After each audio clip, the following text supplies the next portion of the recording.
Hi ಎಲ್ರಿಗೂ welcome to my classes academy. ಆತ್ಮೀಯ ವಿದ್ಯಾರ್ಥಿಗಳೇ, ನಾವು 2021 ಮತ್ತು 22ನೇ ಸಾಲಿನ ಮೊರಾರ್ಜಿ ದೇಸಾಯಿ ಪ್ರಶ್ನೆ ಪತ್ರಿಕೆಯನ್ನು ವಿಶ್ಲೇಷಣೆ ಮಾಡ್ತಾ ಹೋಗ್ತಾ ಇರ್ತೀವಿ. ಹಾಗಾದರೆ ಯಾರು ಕೂಡ ಇನ್ನೂ ಮೈ ಕ್ಲಾಸಸ್ ಅಕಾಡೆಮಿ ಯೂಟ್ಯೂಬ್ ಚಾನಲ್ನ ಶೇರ್ ಮಾಡಿಲ್ಲ, ಸಬ್ಸ್ಕ್ರೈಬ್ ಮಾಡಿಲ್ಲ, ಎಲ್ಲರಿಗೂ ಕೂಡ ಶೇರ್ ಮಾಡಿರಿ ಮತ್ತು ಸಬ್ಸ್ಕ್ರೈಬ್ ಮಾಡಿರಿ. ಯಾಕಂದರೆ ಈ ರೀತಿಯ ತರಗತಿಗಳು ನಿಮ್ಗೆ ನಾವು ಅಪ್ಲೋಡ್ ಮಾಡಿದ ತಕ್ಷಣ ಫಸ್ಟ್ ನೋಟಿಫಿಕೇಶನ್ ಏನಾಗ್ತೈತಿ ನಿಮ್ಗೆ ಬರ್ತೈತಿ.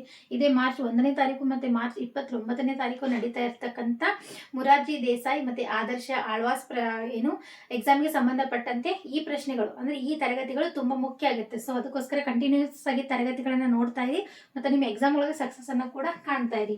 ವಿದ್ಯಾರ್ಥಿಗಳೇ, ಹಾಗಾದರೆ ನೀವು ಕಂಟಿನ್ಯೂಸ್ ಆಗಿ ಎಲ್ಲೂ ಸ್ಕಿಪ್ ಮಾಡದಿರ ನೀವು ತರಗತಿಗಳನ್ನು ನೋಡಿದ್ರಿ ಅಂತಂದ್ರೆ ನಾನು ಮಿಡ್ಲ್ ಏನು ಮಾಡ್ತೇನೆ ಅಂದರೆ ಪ್ರಶ್ನೆಗಳನ್ನು ಕೇಳ್ತಾ ಹೋಗ್ತೇನೆ. ಆ ಪ್ರಶ್ನೆಗಳಿಗೆ ನೀವು ಕಮೆಂಟ್ ಬಾಕ್ಸ್ ಒಳಗೆ ಏನು ಮಾಡಿ ಕಮೆಂಟನ್ನು ಮಾಡಿರಿ. ಅಷ್ಟೇ ಅಲ್ಲ, ನಾನು ಕೇಳಿದಂಥ ಪ್ರಶ್ನೆಗಳು ಹೇಳೋಕ್ಕಾಗಲ್ಲ, ನಿಮ್ಮ ಎಕ್ಸಾಮ್ ಒಳಗೆ ಅದೇ ಪ್ರಶ್ನೆಗಳು ಬಂದರೂ ಕೂಡ ಬರ್ಬೋದು. ಸೊ ಆ ಕಾರಣಕ್ಕೋಸ್ಕರ ಎಲ್ಲೂ ಸ್ಕಿಪ್ ಮಾಡದೇ ಇರೋ ಹಾಗೆ ಕಂಟಿನ್ಯೂಸ್ ಆಗಿ ಏನು ಮಾಡ್ತಾ ಹೋಗ್ರಿ ಅಂತಂದರೆ ತರಗತಿಗಳನ್ನು ನೋಡ್ತಾ ಹೋಗ್ರಿ.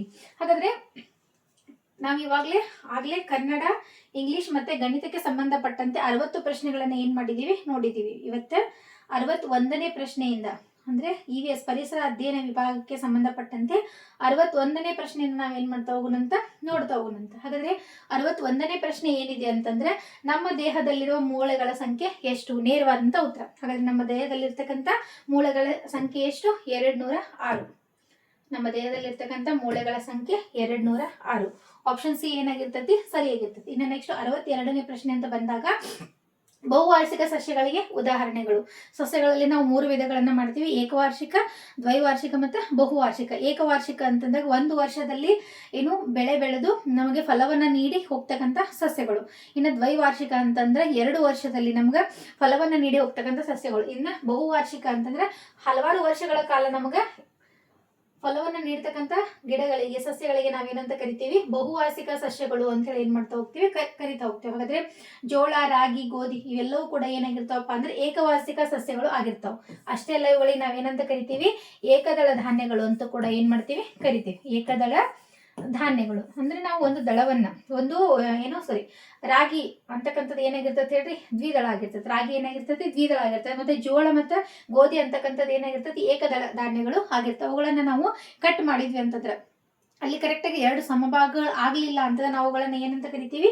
ಏಕದಳಗಳು ಅಂತ ಕರಿತೀವಿ. ಸಮನಾಗಿ 2 ಭಾಗಗಳು ಆಯ್ತು ಅಂತಂದ್ರೆ ನಾವು ಅವುಗಳನ್ನ ಏನಂತ ಕರಿತೀವಿ?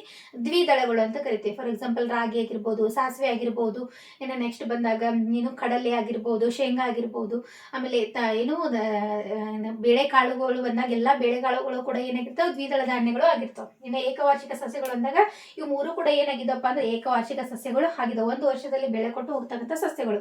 ಇನ್ನು ಬಹುವಾರ್ಷಿಕ ಅಂತ ಬಂದಾಗ ಮಾವು ಏನಾಗಿರ್ತದೆ ಹೇಳ್ರಿ? ಬಹುವಾರ್ಷಿಕ ಸಸ್ಯ. ಒಂದು ಮಾವಿನ ಗಿಡವನ್ನ ನೀವು ನೆಟ್ರಿ ಅಂತಂದ್ರೆ ಅದು ಬೆಳೆದ ದೊಡ್ಡದಾಯ್ತು ಅಂದ್ರೆ ಪ್ರತಿ ವರ್ಷ ನಮ್ಗೆ ಏನ್ ಮಾಡ್ತಾ ಹೋಗ್ತಾ ಇರ್ತೈತಿ? ಫಲವನ್ನ ಕೊಡ್ತಾ ಹೋಗ್ತಾ ಇರ್ತದೆ. ಸೊ ಅದಕ್ಕೋಸ್ಕರ ಬಹುವಾರ್ಷಿಕ ಸಸ್ಯ ಯಾವುದು? ಮಾವು. ಇನ್ನು 63ನೇ ಪ್ರಶ್ನೆ ಅಂತ ಬಂದಾಗ 63ನೇ ಪ್ರಶ್ನೆ, ಒಂದು ಜೇನುನೊಣವು ತನ್ನ ಒಂದು ಸಂಗ್ರಹಣಾ ಸಂಚಾರದಲ್ಲಿ ಡ್ಯಾಶ್ ಹೂಗಳಿಗೆ ಭೇಟಿ ಕೊಡುತ್ತದೆ. ಹಾಗಾದ್ರೆ ನಮ್ಗೆ ಎಲ್ಲರಿಗೂ ಗೊತ್ತೈತೆ, ಯಾಕಂದ್ರೆ ನೇರವಾಗಿರ್ತಕ್ಕಂಥ ಪ್ರಶ್ನೆ. ಈ ಪ್ರಶ್ನೆ ಏನಾಗಿದೆಪ್ಪ ಅಂತಂದ್ರೆ ನಿಮ್ಮ ಪುಸ್ತಕದೊಳಗೆ ಬಂದಿದೆ. ಉತ್ತರ ಏನಾಗಿದೆ? ನಿಮ್ಮ ಪುಸ್ತಕದೊಳಗೆ ಐತಿ, ಟೆಕ್ಸ್ಟ್ ಬುಕ್ ಒಳಗೆ ಐತಿ. ಹಾಗಾದ್ರೆ ಒಂದು ಜೇನು ತನ್ನ ಒಂದು ಸಂಗ್ರಹಣಾ ಸಂಚಾರದಲ್ಲಿ ಒಂದು ದಿನಕ್ಕೆ ಅದೇನ್ ಮಾಡ್ತದಪ್ಪ ಅಂತಂದ್ರೆ ಒಂದು ಸಂಗ್ರಹಣ ಅಂದ್ರೆ ಒಂದು ದಿನಕ್ಕಂತಲ್ಲ, ಒಂದು ಸಂಗ್ರಹಣ ಮಾಡ್ಬೇಕಂದ್ರೆ ಆ ಸಂಚಾರದೊಳಗೆ ಅದೇನ್ ಮಾಡ್ತದೆ ಅಂದ್ರೆ 50ರಿಂದ 100 ಹೂಗಳಿಗೆ ಅದೇನ್ ಮಾಡ್ತದೆ? ಭೇಟಿಯನ್ನು ಕೊಡ್ತದೆ. ಓಕೆ, ಕೊಟ್ಟಂತ ಜೇನನ್ನ ನಾವೇನ್ ಮಾಡ್ತೇವೆ? ಸುಟ್ಟು ತಿಂದ್ಬಿಡ್ತೇವೆ. ಜೇನು ತುಪ್ಪವನ್ನ ನಾವೇನ್ ಮಾಡ್ಬಿಡ್ತೇವೆ? ತಿಂದ್ಬಿಡ್ತೇವೆ. ಬಟ್ ಆ ಜೇನನ್ನ ರೆಡಿ ಮಾಡ್ಬೇಕಂತಂದ್ರೆ ಜೇನು ಹುಳ ಏನ್ ಮಾಡಿರ್ತದೆ? ತುಂಬಾ ಕಷ್ಟಪಟ್ಟಿರ್ತದೆ. ಹೌದಾ? ಹಾಗಾದ್ರೆ ಅದು ಒಂದು ಸಲ ಹೋಯ್ತಂತಂದ್ರೆ 50ರಿಂದ 100 ಹೂಗಳ ಮೇಲೆ ಅದೇನ್ ಮಾಡ್ತದೆ? ಸಂಚಾರ ಅಂದ್ರೆ ಒಂದು ಹೂವಿನಿಂದ ಒಂದು ಹೂವಿಗೆ, ಒಂದು ಹೂವಿನಿಂದ ಮತ್ತೊಂದು ಹೂವಿಗೆ. ಈಗ 50ರಿಂದ 100 ಹೂಗಳ ಮಧ್ಯದ ಸಂಚಾರವನ್ನ ಮಾಡಿ ಮಕರಂದವನ್ನ ಏನ್ ಮಾಡಿರ್ತತಿ? ಹೀರ್ಕೊಂಡು ಬಂದಿರ್ತತಿ.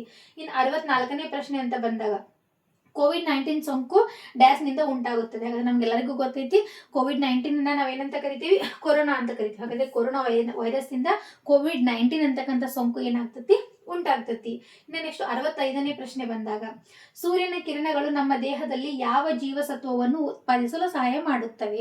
ಹಾಗಾದ್ರೆ ಸೂರ್ಯನ ಕಿರಣದಿಂದ ನಮ್ಮ ದೇಹಕ್ಕೆ ಸಿಗ್ತಕ್ಕಂಥ ಜೀವಸತ್ವ ಯಾವುದಪ್ಪ ಅಂತಂದ್ರೆ ವಿಟಮಿನ್ ಡಿ. ವಿಟಮಿನ್ ಡಿ ಅಂತಕ್ಕಂಥದ್ದು ನಮ್ಮ ದೇಹಕ್ಕೆ, ನಮ್ಮ ಚರ್ಮಕ್ಕೆ ಏನಪ್ಪಾ ಅಂತಂದ್ರೆ ಸೂರ್ಯನ ಒಂದು ಬಿಸಿಲಿನಿಂದ ಸಿಗ್ತಕ್ಕಂಥ ಜೀವಸತ್ವ ಆಗಿರ್ತೈತಿ.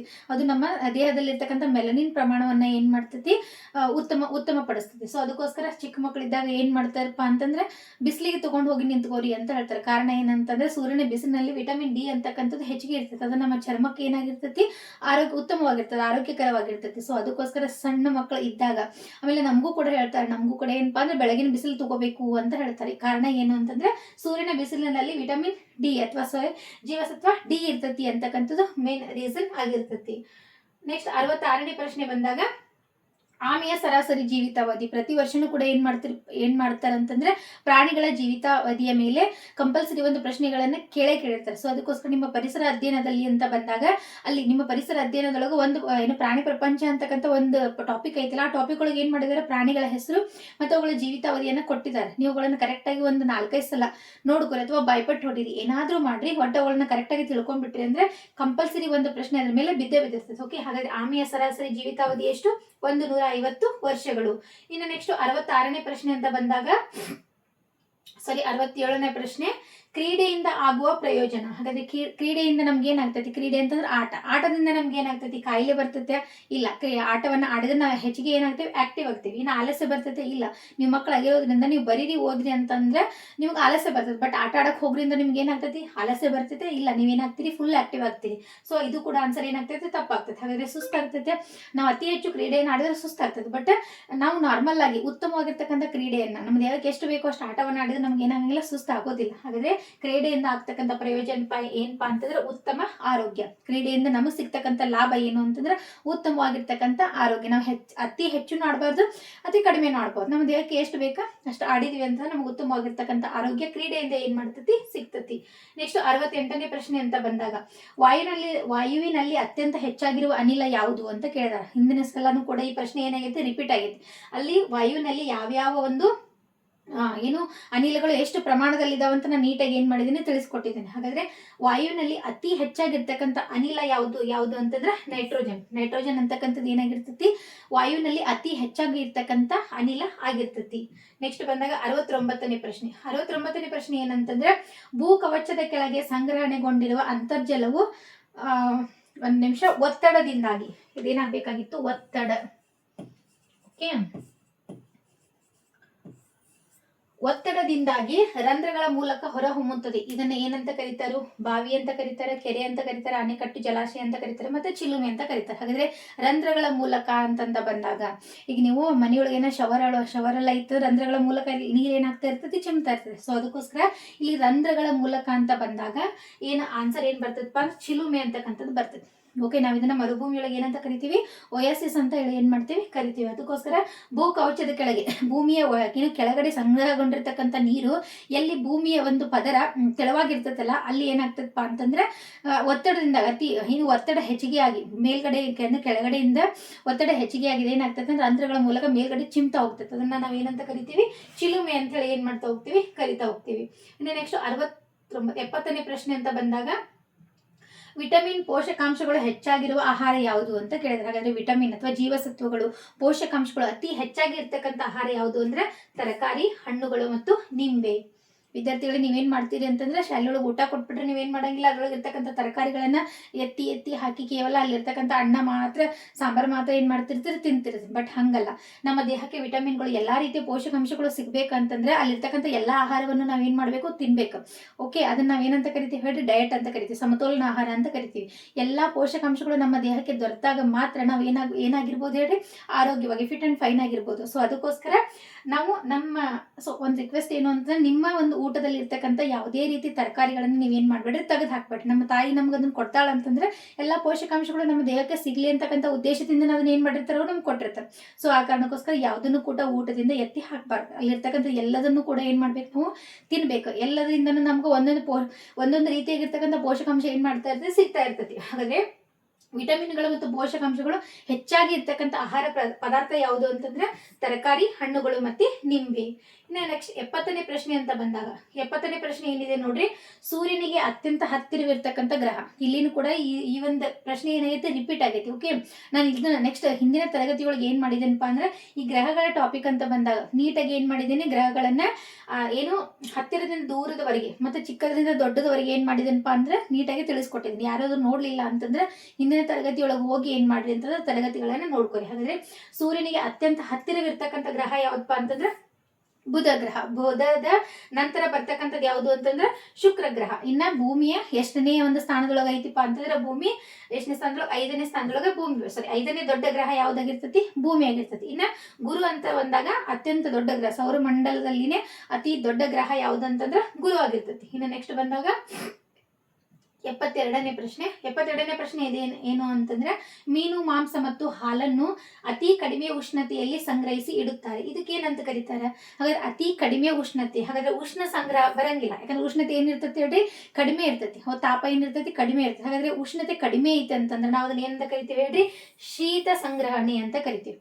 ಓಕೆ, ಏನು ನಮ್ಮ ಬಾಡಿ ಟೆಂಪರೇಚರ್ ನಮ್ಗೆ ಕಡಿಮೆ ಆಗೈತಿ ಅಂತಂದ್ರೆ ಏನಾಗ್ತದೆ ಹೇಳ್ರಿ, ನಮ್ಗೆ ಕೋಲ್ಡ್ ಆಗೈತಿ ಅಂತ ನಾವು ಹೇಳ್ತೀವಿ. ಕೋಲ್ಡ್ ಅಥವಾ ನಾವೇನ್ ಮಾಡ್ತೇವೆ, ಬಿಸಿನೀರು ಕುಡಿತೀವಿ. ಆಮೇಲೆ ನಮ್ಮ ಬಾಡಿ ಹೀಟ್ ಆಗ್ಬೇಕಾದ್ರೆ ಏನೇನ್ ಬೇಕಲ್ಲ ಎಲ್ಲಾ ಆಹಾರ ಪದಾರ್ಥಗಳನ್ನ ನಾವು ಏನ್ ಮಾಡ್ತಾ ಹೋಗ್ತೀವಿ, ಸೇವನೆ ಮಾಡ್ತಾ ಹೋಗ್ತೀವಿ. ಹಾಗಾದ್ರೆ ಕೋಲ್ಡ್ ಅಂದ್ರೆ ಕಡಿಮೆ ಉಷ್ಣತೆ ಅಂತ ಬಂದಾಗ ಅದನ್ನ ನಾವೇನಂತ ಕರಿತೀವಿ, ಶೀತ ಸಂಗ್ರಹಣೆ ಅಂತ ಏನ್ ಮಾಡ್ತಾ ಹೋಗ್ತೀವಿ, ಕರಿತಾ ಹೋಗ್ತೀವಿ. ಆಪ್ಷನ್ ಸಿ ಅಂತಕ್ಕಂಥದ್ದು ಏನಾಗಿರ್ತತಿ, ಸರಿಯಾಗಿರ್ತತಿ. ಇನ್ನು 73ನೇ ಪ್ರಶ್ನೆ ಅಂತ ಬಂದಾಗ ಇದು ಸಸ್ಯಜನ್ಯ ಉತ್ಪನ್ನವಾಗಿದೆ. ಅಂದ್ರೆ ಸಸ್ಯಗಳಿಂದ ನಾವು ಪಡಿತಕ್ಕಂಥದನ್ನ ನಾವೇನಂತ ಕರಿತೀವಿ, ಸಸ್ಯಜನ್ಯ ಉತ್ಪನ್ನಗಳು ಅಂತ ಕರಿತೀವಿ. ಪ್ರಾಣಿಯಿಂದ ಪಡಿತಕ್ಕಂಥ ಉತ್ಪನ್ನಗಳಿಗೆ ಪ್ರಾಣಿಜನ್ಯ ಉತ್ಪನ್ನಗಳು ಅಂತ ಕರಿತೀವಿ. ಹಾಗಾದ್ರೆ ಇಲ್ಲಿ ಕಬ್ಬಿಣ, ಪ್ಲಾಸ್ಟಿಕ್, ಹತ್ತಿ ಮತ್ತು ರೇಷ್ಮೆ ಅಂತ 4 ಆಪ್ಷನ್ಗಳನ್ನು ಕೊಟ್ಟಿದ್ದಾರೆ. ಹಾಗಾದ್ರೆ ರೇಷ್ಮೆ ಅಂತಕ್ಕಂಥದ್ದು, ರೇಷ್ಮೆಯನ್ನ ನಾವು ಯಾವ್ದ್ರಿಂದ ಪಡಿತೀವಿ, ರೇಷ್ಮೆಯನ್ನ ನಾವ್ ಏನ್ ಮಾಡ್ತೀವಪ್ಪ ಅಂತಂದ್ರೆ ಪ್ರಾಣಿಗಳಿಂದ ಪಡಿತೀವಿ. ಯಾಕಂದ್ರೆ ರೇಷ್ಮೆ ಹುಳುವಿನಿಂದ ನಾವೇನ್ ಮಾಡ್ತಾ ಹೋಗ್ತೇವೆ ಹೇಳ್ರಿ, ರೇಷ್ಮೆಯನ್ನ ಪಡಿತೀವಿ. ಹಾಗಾದ್ರೆ ರೇಷ್ಮೆ ಅಂತಕ್ಕಂಥದ್ದು ಏನಾಗಿರ್ತದೆ ಹೇಳ್ರಿ, ಪ್ರಾಣಿಜನ್ಯ ಉತ್ಪನ್ನ ಆಗಿರ್ತದೆ. ಓಕೆ, ಹಾಗಾದ್ರೆ ಹತ್ತಿನ ನಾವು ಯಾವ್ದ್ರಿಂದ ಪಡಿತೀವಿ, ಸಸ್ಯಗಳಿಂದ ಪಡಿತೀವಿ. ಹಾಗಾದ್ರೆ ಸಸ್ಯಗಳಿಂದ ಪಡಿತಕ್ಕಂಥ ಸಸ್ಯಜನ್ಯ ಉತ್ಪನ್ನ ಯಾವುದು ಅಂತಂದ್ರೆ ಆಪ್ಷನ್ ಸಿ ಒಳಗೆ ಬರ್ತಕ್ಕಂಥದ್ದು ಹತ್ತಿ ಆಗಿರ್ತದೆ. ಇನ್ನು ನೆಕ್ಸ್ಟ್ ಬಂದಾಗ 74ನೇ ಪ್ರಶ್ನೆ ನೋಡ್ರಿ, ನೀರಿನ ಅಣುಸೂತ್ರ ನಿಮ್ಗೆ ಎಲ್ಲರಿಗೂ ಗೊತ್ತಿರ್ತಕ್ಕಂಥದ್ದು. ಹಾಗಾದ್ರೆ ನೀರಿನ ಅಣುಸೂತ್ರ ಏನಾಗಿರ್ತದೆ ಹೇಳ್ರಿ, H2O ಅಂತಂದ್ರೆ H ಅಂತಂದ್ರೆ ಹೈಡ್ರೋಜನ್. ಹೈಡ್ರೋಜನ್ ಎಷ್ಟು ಪ್ರಮಾಣದೊಳಗೆ ಇರ್ತತಿ, 2 ಪ್ರಮಾಣದೊಳಗೆ ಇರ್ತತಿ. ಆಕ್ಸಿಜನ್ O ಅಂತಂದಾಗ ಆಕ್ಸಿಜನ್ ಏನಿರ್ತತಿ, 1 ಪ್ರಮಾಣದೊಳಗೆ ಇರ್ತದೆ. ಹಾಗಾದ್ರೆ ನೀರಿನ ಅಣುಸೂತ್ರದ ಅನುಪಾತ ಏನಪ್ಪಾ ಅಂತಂದ್ರೆ 2:1 ಆಗಿರ್ತದೆ. ಹಾಗಾದ್ರೆ 2 ಪ್ರಮಾಣದೊಳಗೆ ನೀರನ್ನ ಹಾಕಿದ್ರೆ ಹೈಡ್ರೋಜನ್ ಅನ್ನ ಹಾಕಿದ್ರೆ 1 ಪ್ರಮಾಣದೊಳಗೆ ನೀರನ್ನ ಹಾಕಿದಾಗ ಬರ್ತಕ್ಕಂಥದ್ದು ಏನಾಗಿರ್ತದೆ ಹೇಳ್ರಿ, H2O ಆಗಿರ್ತದೆ. ಓಕೆ, ನೀರಿನ ಅಣುಸೂತ್ರ H2O. ಹಾಗಾದ್ರೆ ನೀರು ಅಂತಕ್ಕಂಥದ್ದು ಒಂದು ಏನಾಗಿರ್ತದೆ ಹೇಳ್ರಿ, ಸಂಯುಕ್ತ ಆಗಿರ್ತದೆ. ನೀರು ಅಂತಕ್ಕಂಥದ್ದು ಏನಾಗಿರ್ತದೆ, ಸಂಯುಕ್ತ ಆಗಿರ್ತದೆ. ನೀರಿನಲ್ಲಿ ಇರ್ತಕ್ಕಂಥ ಧಾತುಗಳು ಒಂದು ಹೈಡ್ರೋಜನ್, ಮತ್ತೊಂದು ಏನ್ ಹೇಳ್ರಿ, ಆಕ್ಸಿಜನ್. ಹೈಡ್ರೋಜನ್ ಅಂತಂದ್ರೆ H, ಹೈಡ್ರೋಜನ್ ಅನ್ನ ಅಣುಸೂತ್ರ H. O ಅಂತಕ್ಕಂಥದ್ದು ಏನಾಗಿರ್ತದೆ, ಆಕ್ಸಿಜನ್. ಆಕ್ಸಿಜನ್ ಅಣುಸೂತ್ರ ಏನಾಗಿರ್ತದೆ ಹೇಳ್ರಿ, O ಆಗಿರ್ತದೆ. ಓಕೆ, ನೆಕ್ಸ್ಟ್ ಬಂದಾಗ 75ನೇ ಪ್ರಶ್ನೆ. 75ನೇ ಪ್ರಶ್ನೆ ಏನಿದೆ ಅಂತಂದ್ರೆ ಪ್ರಚನ ಶಕ್ತಿ ಮತ್ತು ಚಲನ ಶಕ್ತಿಗಳ ಒಟ್ಟು ಮೊತ್ತದ ಹೆಸರು. ಹಾಗಾದ್ರೆ ಪ್ರಚನ ಶಕ್ತಿ ಮತ್ತು ಚಲನ ಶಕ್ತಿಯ ಒಟ್ಟು ಮೊತ್ತವನ್ನ ನಾವೇನಂತ ಕರಿತೀವಿ ಅಂತಂದ್ರೆ ಯಾಂತ್ರಿಕ ಶಕ್ತಿ ಅಂತ ಕರಿತೀವಿ. ನಿಮ್ಮ ತರಗತಿಯೊಳಗೆ ನಿಮ್ಮ ಟೆಕ್ಸ್ಟ್ ಬುಕ್ ಒಳಗೆ ಏನು ಚಲನೆ ಅಂತಕ್ಕಂಥ ಪಾಠದೊಳಗೆ ನೇರವಾಗಿರ್ತಕ್ಕಂಥ ಪ್ರಶ್ನೆ ಇದೆ, ಫಸ್ಟ್ ಲೈನ್ ಒಳಗೆ ಐತೆ. ಹೌದಾ, ಪ್ರಚನ ಶಕ್ತಿ ಮತ್ತು ಚಲನ ಶಕ್ತಿಗಳ ಒಟ್ಟು ಮೊತ್ತವನ್ನ ನಾವೇನಂತ ಕರಿತೀವಿ ಹೇಳ್ರಿ, ಯಾಂತ್ರಿಕ ಶಕ್ತಿ ಅಂತ ಕರಿತೀವಿ. ನೋಡ್ರಿ, ಪದೇ ಏನ್ಪಾ ಈ ಪ್ರಚನ ಶಕ್ತಿ ಮೇಲೆ ಪ್ರಶ್ನೆ ಬಂದಿತ್ತು, ಹೋದ್ ಸಲ ಪ್ರಶ್ನೆ ಬಂದಿತ್ತು. ಹಾಗಾದ್ರೆ ಪ್ರಚನ ಶಕ್ತಿ ಅಂತಂದ್ರೆ ಕೂಡಿ ಇಟ್ಟಂತ ಶಕ್ತಿಯನ್ನ ನಾವೇನಂತ ಕರಿತೀವಿ, ಕಂಪ್ರೈಸ್ ಮಾಡಿ ಇಟ್ಟಂತ ಒಂದು ಶಕ್ತಿಯನ್ನ ನಾವೇನಂತ ಕರಿತೀವಿ ಹೇಳ್ರಿ, ಪ್ರಚನ ಶಕ್ತಿ ಅಂತ ಏನ್ ಮಾಡ್ತೀವಿ ಕರಿತೀವಿ. ಇನ್ನು ಚಲನ ಶಕ್ತಿ ಅಂತ ಇದು ಯಾವಾಗ್ಲೂ ಏನಾಗಿರ್ತದಪ್ಪ ಅಂದ್ರೆ ಮೂವ್ ಆಗ್ತಾ ಇರ್ತದೆ. ಇದು ಫಾರ್ ಎಕ್ಸಾಂಪಲ್ ಪ್ರಚನ ಶಕ್ತಿ ಉದಾಹರಣೆ ಹೇಳ್ಬೇಕಂತಂದ್ರೆ ಅಣೆಕಟ್ಟಿನಲ್ಲಿ ಕೂಡಿರ್ತಕ್ಕಂಥ ನೀರು, ಅಣೆಕಟ್ಟಿನಲ್ಲಿ ನೀವು ನೀರನ್ನ ಒತ್ತಿ ಇಟ್ರಿ ಅಂತಂದ್ರೆ ಅದೇನಾಗಿರ್ತದೆ ಹೇಳಿ, ಅಲ್ಲಿ ಇರ್ತಕ್ಕಂಥ ಶಕ್ತಿ ಏನಾಗಿರ್ತದೆ, ಪ್ರಚನ ಶಕ್ತಿ ಆಗಿರ್ತದೆ. ಓಕೆ, ನೀವು ಬಾಣವನ್ನ ಬಿಡೋಕ್ಕಿಂತ ಮುಂಚೆ ನೀವು ಬಾಣವನ್ನ ಹಿಂದೆ ಎಳೆದಾಗ ಅಲ್ಲಿ ನಿಮ್ಮ ಏನು ಸ್ನಾಯು ಶಕ್ತಿ ಏನಾಗಿರ್ತದೆ, ಅಲ್ಲಿ ಹಿಂದೆ ಕೂಡ್ಕೊಂಡಿರ್ತದೆ. ಅದನ್ನ ನಾವೇನಂತ ಕರಿತೀವಿ ಹೇಳಿ, ಪ್ರಚನ ಶಕ್ತಿ ಅಂತ ಕರಿತೀವಿ. ಓಕೆ, ಹಾಗಾದ್ರೆ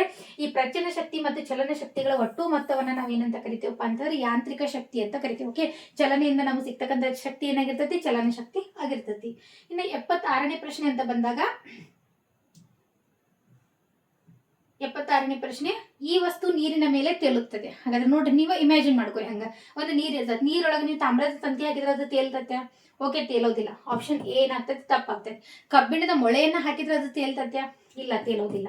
ಅದು ಏನಾಗ್ತದೆ, ತಪ್ಪಾಗ್ತದೆ. ನೀವು ಪುಸ್ತಕವನ್ನ ಹಾಕಿ ನೋಡ್ರಿ, ನೀರೊಳಗೆ ತೇಲ್ತತೆ? ಇಲ್ಲ, ತೇಲೋದಿಲ್ಲ. ಒಂದ್ ವೇಳೆ ನೀವು ಬಲೂನನ್ನ ಖಾಲಿ ಬಲೂನ್ ಅಲ್ಲ, ಆ ಬಲೂನ್ ಒಳಗೆ ನೀವು ಗಾಳಿಯನ್ನ ತುಂಬಿಸಿ ಆ ಬಲೂನ್ ಅನ್ನ ನೀವು ನೀರಿನ ಮೇಲೆ ಹಾಕ್ರಿ, ಬಲೂನ್ ನೀರಿನ ಮೇಲೆ ಏನ್ ಮಾಡ್ತತಿ, ತೇಲ್ತತಿ. ಆಪ್ಷನ್ ಸಿ ಅಂತಕ್ಕಂಥದ್ದು ಏನಾಗಿರ್ತತಿ, ಸರಿಯಾಗಿರ್ತತಿ.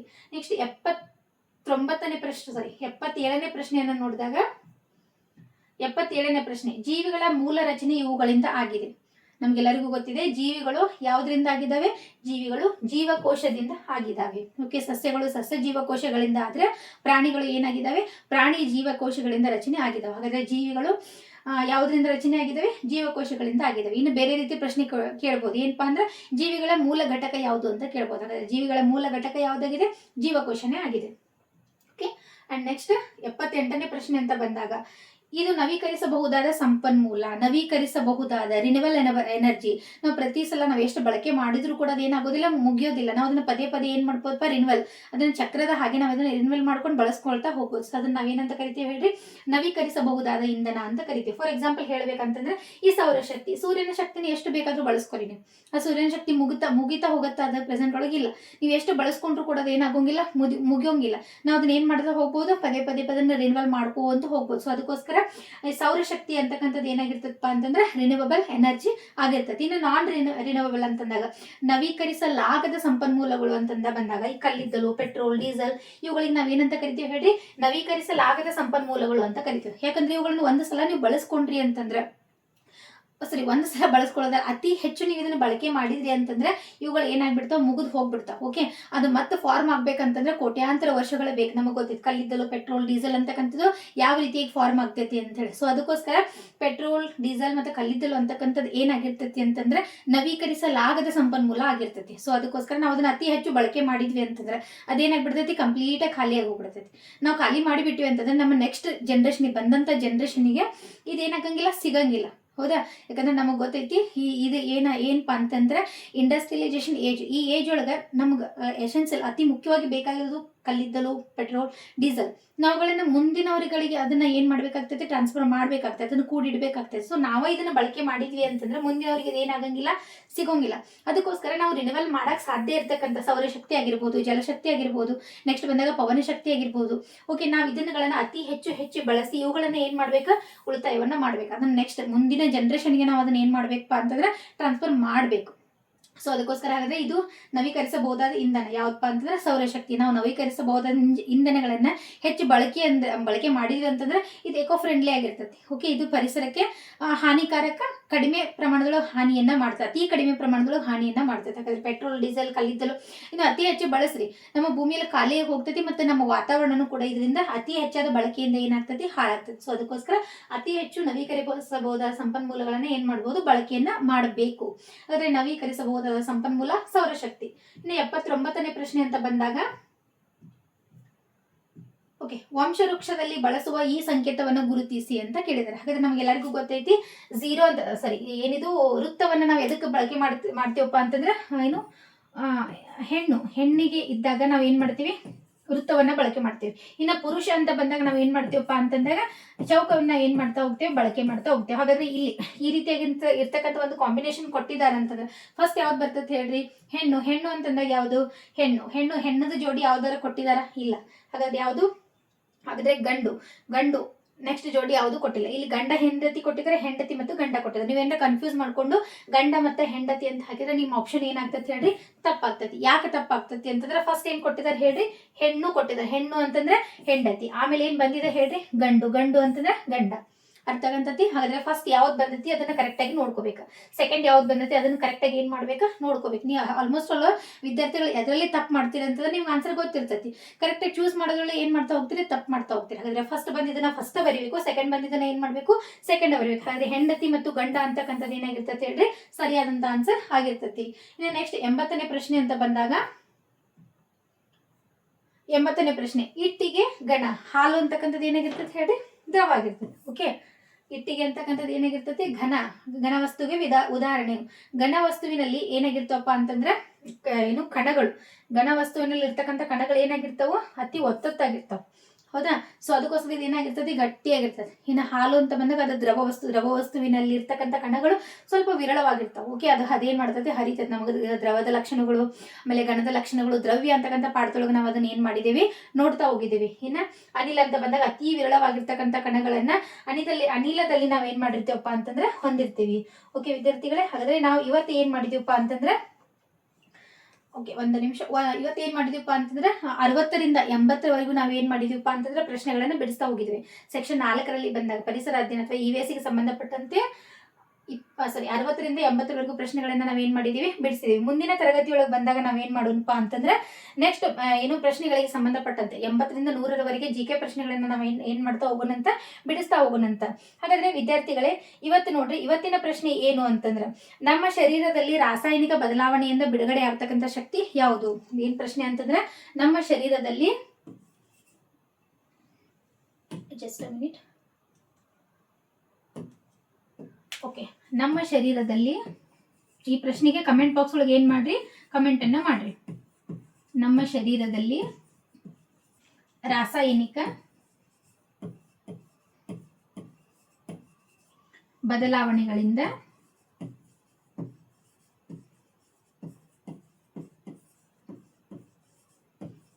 ಉಂಟಾಗುವ ಶಕ್ತಿ ಯಾವುದು? ಓಕೆ, ಈ ಪ್ರಶ್ನೆಗೆ ಕಮೆಂಟ್ ಬಾಕ್ಸ್ ಒಳಗೆ ಏನು ಮಾಡ್ತಾ ಹೋಗ್ರಿ, ಕಮೆಂಟನ್ನು ಮಾಡ್ತಾ ಹೋಗ್ರಿ. ಹೇಳೋಕ್ಕಾಗಲ್ಲ, ಇದೇ ಪ್ರಶ್ನೆ ನಾಳೆ ನಿಮ್ಮ ಎಕ್ಸಾಮ್ ಒಳಗೂ ಕೂಡ ಬಂದರೂ ಆಶ್ಚರ್ಯ ಏನೂ ಇಲ್ಲ. ಯಾಕಂದ್ರೆ ನಾನು ಎಲ್ಲ ಕೇಳ್ತಾ ಇರ್ತಕ್ಕಂಥ ಪ್ರಶ್ನೆಗಳು ಇಂಪಾರ್ಟೆಂಟ್ ಪ್ರಶ್ನೆಗಳೇ ಆಗಿರ್ತಾವೆ. ಸೊ ಹಾಗಿದ್ರೆ ನಮ್ಮ ಶರೀರದಲ್ಲಿ ರಾಸಾಯನಿಕ ಬದಲಾವಣೆಗಳಿಂದ ಉಂಟಾಗುವ ಶಕ್ತಿ ಯಾವುದು? ಸರಿಯಾದಂಥ ಉತ್ತರವನ್ನು ಕಮೆಂಟ್ ಬಾಕ್ಸ್ ಒಳಗೆ ಕಮೆಂಟ್ ಮಾಡಿರಿ. ಓಕೆ ವಿದ್ಯಾರ್ಥಿಗಳೇ, ಮುಂದಿನ ತರಗತಿಯಲ್ಲಿ ಬಂದಾಗ ನಾವೇನು ಮಾಡ್ತಾ ಹೋಗೋಣಂತ 80ರಿಂದ 100ರವರೆಗೂ ಪ್ರಶ್ನೆಗಳನ್ನು ಬಿಡಿಸ್ತಾ ಹೋಗೋಣಂತ. ಅಲ್ಲಿವರೆಗೂ ಮೈ ಕ್ಲಾಸಸ್ ಅಕಾಡೆಮಿ ಯೂಟ್ಯೂಬ್ ಚಾನಲ್ ನೋಡ್ತಾ ಇರಿ, ಸಬ್ಸ್ಕ್ರೈಬ್ ಮಾಡಿರಿ, ಮತ್ತು ಹೆಚ್ಚು ಜನಕ್ಕೆ ಏನು ಮಾಡಿರಿ, ಶೇರ್ ಮಾಡಿರಿ. Okay, thank you, take care, bye.